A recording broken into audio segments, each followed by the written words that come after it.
Okay, hi everyone. Welcome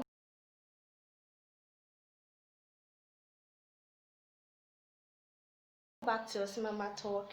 And today we're going to be talking about the topic like everybody has been hearing this slang all along, and I felt led to actually use this topic at this point.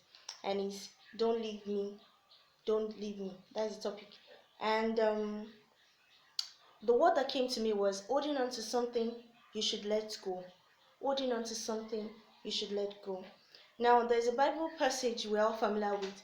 God said to Samuel that why are you still crying over Saul since I've rejected him? That was a period whereby God has already told Samuel to anoint David as the new king after Saul actually disappointed God by disobeying him. So, and God was trying to tell Samuel, it's time for you to move on. It's time for you to move on and don't hold on to things you should actually let go. It's like you're crying out that don't leave me like you. It's like you're just so attached to this thing that your self-confidence, your worth, and everything is attached to this person and somebody. And I'll be talking about signs you are holding on to something you should let go. Signs you are holding on to something you should let go. First of all, you have no peace. Now, when you discover that you are in a situation or you're friends with somebody that there's actually no peace in terms of, okay, for example, when you just think about that person, the peace just seem not to be there anymore. Like you're afraid, you just have this anxiety issue, something that wasn't there in the first place. You just like when you think about the situation or when you think about this person, there's just no peace at all. And the second one is you have outside conviction. Conviction means that people that actually friends with God, that know God truly, are actually telling you about this thing, that this thing, you should let go of this thing, just let it go. And you're like, okay, someone A said this, B said this, C said, this cannot be a coincidence. So you just have outside conviction. That is one of the signs you are holding on to something you should let go. Another thing is the current state that you are in right now bring you tears. Now, I'm of the opinion that God will never bring something to your life that will constantly give you tears. Now, I'm of the opinion that whatever God does is good. Now, when you're in a particular situation or you're in a particular sort of friendship or you are with a kind of group of people and you just feel that you are constantly in sorrow, in tears, then you need to check it. It might be time to let go of that kind of situation or particular set of people. Now, if God is going to put some certain people in your life, if God is going to ask certain people or bring certain people that you need to bond with in your matters of destiny, there are people that will continue producing joy in your life every time. There are times that you have issues, but these are people that at the end of the day, when you have issues with these people, you still end up having this feeling of joy. There is no fear, there's no anxiety. The Bible says that perfect love casted out fear. Perfect love, the true love of God, it casted out fear. That is what the word of God says. So when you have something that brings you fear, anxiety, or tears, is actually something that you should actually go back to God and pray about. Maybe it's time for you to let go. Another thing is, it is outside the will of God to be in that state. It's actually outside the will of God. Have you sought the face of God for concerning that issue? Have you gone to God in prayers that God, am I supposed to be with this person? Am I supposed to be in this kind of situation? Am I supposed to have this job? Am I supposed to be in this at this particular state? Then if you have this confirmation that is outside the will of God for your life, then definitely it's not is a no-go here. I believe that you should just let it go and don't return back to it. Now we'll be bringing up a story in the Bible. Remember Lot and Abraham. Now letting go of people or situation might actually mean that you have to let go of some people emotionally, even when it comes to family members or when it comes to friends. Yeah, we are born, we don't choose where we are born into. We don't choose the family, but there's a family that they build this toxic thing around you. You just have these insecurity issues around them or something. Now let's look at Abraham and Lot. Now Lot was Abraham's nephew. They were blood relation. But it got to a time that God had to tell Abraham part ways with Lot. Then Lot looked, remember the part of the Bible that Abraham actually Lot took the best field that he thought actually this was the best one to him. But at the end of the day, when we saw that when Abraham and Lot parted ways, Abraham began to prosper. So in terms of you letting go, you need to also know that when God is asking you to let go of situation, of friendship, or some things emotionally, it might actually be to your benefit. At that time, it's going to hurt you. At that time, it's going to I can give this illustration of tick.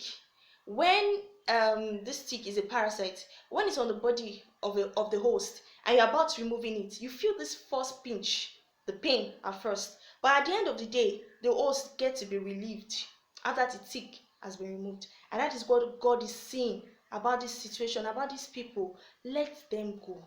Let's stop holding on to them and begging them, don't leave me, don't leave me. Now, I will jump also to how to let go. Sorry, I'm looking down. I'm actually having a book here where I jotted down some things and I'll be looking at it, you know. How to let go. What are the ways in which you can let go? First of all, the only relationship that should be of paramount importance is that of God. Now, I got to a point in my life that I realized that everyone will leave.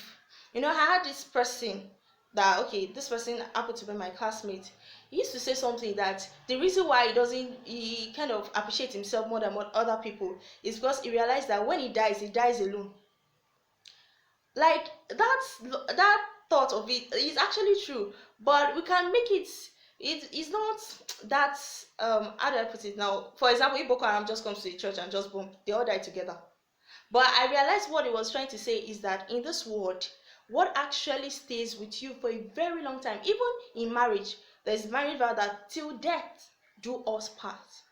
No human being, no specific human being like that alongside with you in most cases, most of the time in this world. Okay, when you are being given birth to, from it is even twin, you come out separately, few minutes apart. You understand? So in this world, you have to realize that the most important relationship, a God that can never leave nor forsake you, is one that you should grab hold of.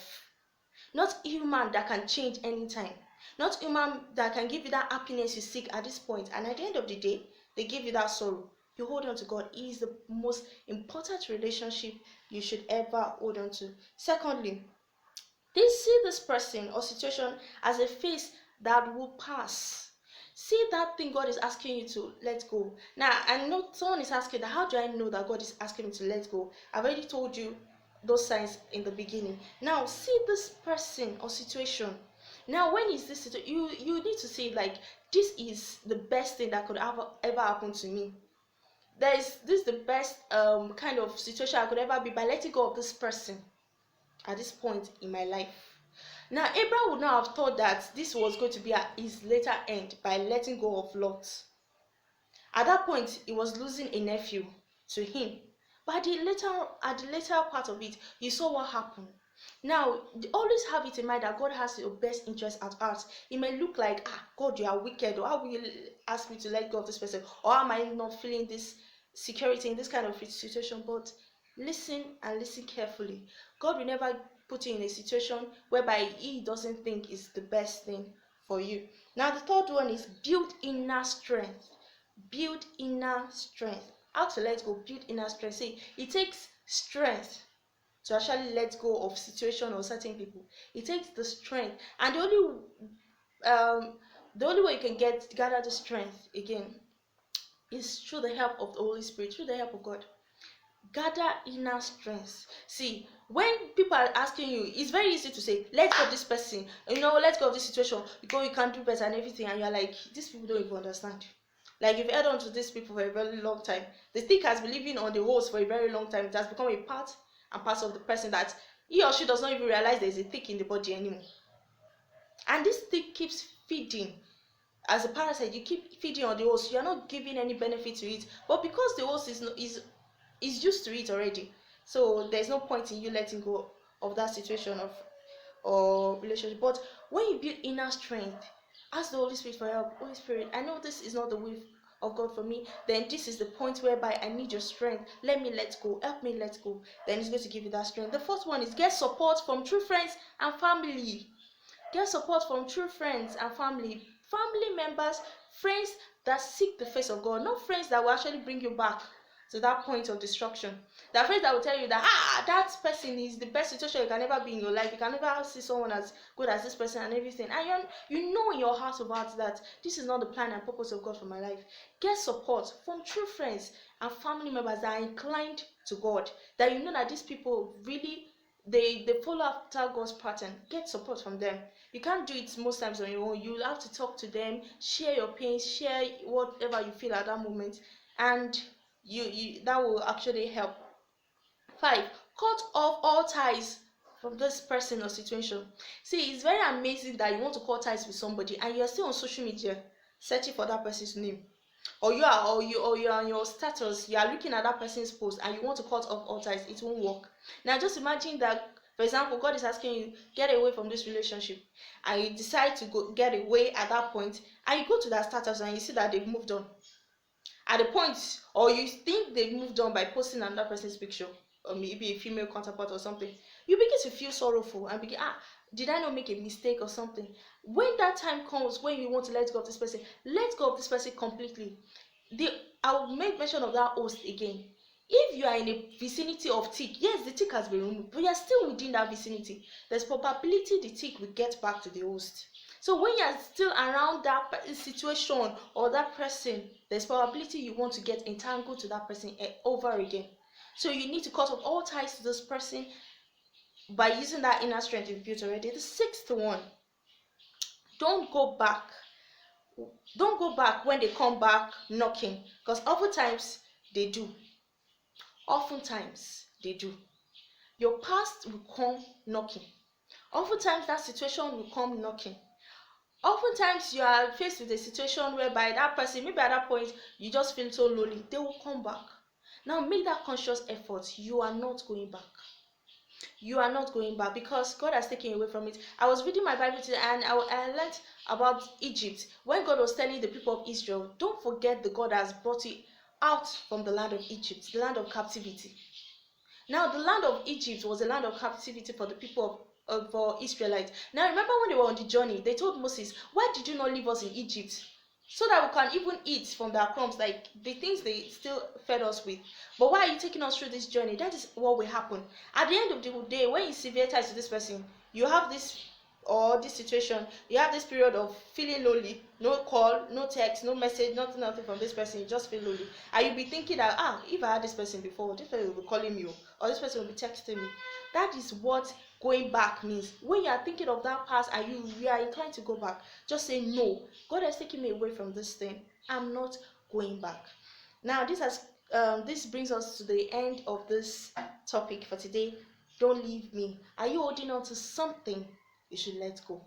Is God trying to tell you that let go of the situation? I'm your God. I won't leave you nor forsake you. But this thing, you need to let it go so that you can be able to fulfill your destiny that I've called you into. Thank you so much for liking and subscribing. Please share, watch, view, and like this video. Thank you, and God bless you. Have a nice day. Bye.